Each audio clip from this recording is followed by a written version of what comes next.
ជំរាបសួរបាទបងប្អូនទាំងអស់គ្នានៅចិត្តខ្លួនខ្ញុំគឺជារថយន្តបាទ LX600 ពីពណ៌សមកពណ៌ខ្មៅ metallic បាទគឺពិបាកបិទមែនតើពីសមកខ្មៅនេះដោយសារឯលិចបានបន្តិចគឺឃើញស្នាមធ្នេសតែម្ដងបាទអញ្ចឹងសម្រាប់ឡាននេះបិទ metallic ហើយគឺមានផ្លេកគ្រាប់ជាច្រើនបាទមើលទៅដូចគ្រាប់ពេជ្រអញ្ចឹងសម្រាប់ LX600 នេះគឺយើងបិទទាំងក្រៅទាំងក្នុងទៀតបាទគឺយើងធ្វើមិនក៏ដោយព្យាយាមឲ្យអស់វិលទ្ធភាពបាទកុំឲ្យមានឃើញបាទធ្នេសឬក៏ផ្នែកសនៅក្នុងឡានអញ្ចឹងឥឡូវបងប្អូនមកមើលខាងក្នុងបន្តិច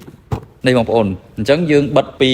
កែមទ្វារនេះមកដល់អញ្ចាំងនេះគឺមើលទៅឃើញពណ៌ខ្មៅហ្មងគឺអត់ឃើញពណ៌សទេជាយខាងលើក្តីបាទកន្លែងឃ្លុបកង់ក្តីគឺយើងបិទគឺមួយសាច់គឺពណ៌ខ្មៅ metallic នេះទាំងអស់តែម្ដងបាទទាំងលើដបូលទាំងអីគឺយើងព្យាយាមបិទប៉ាំងពណ៌ដើមរបស់ឡានហើយពណ៌នេះគឺភ្លឺស្អាតហើយបងប្អូនចង់ភ្លឺជាងហ្នឹងទៀតបងប្អូនបិទ material TPU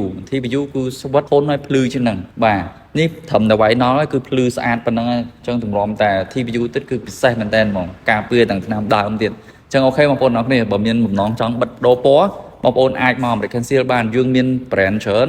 យើងមានបាទពណ៌ច្រើនហើយនេះគឺជាពណ៌មួយរបស់ Vinyl Frog បាទជា brand name មួយដ៏ល្បីនៅប្រទេសចិនដែលលក់ចេញទៅខាងក្រៅអញ្ចឹងស្តង់ដារគឺមានគ្រប់គ្រាន់ទាំងអស់តែម្ដងចាំបងប្អូនអរគ្នាបើមានបំណងចង់បិទកុំភ្លេចAmerican Seal បាទសូមអរគុណ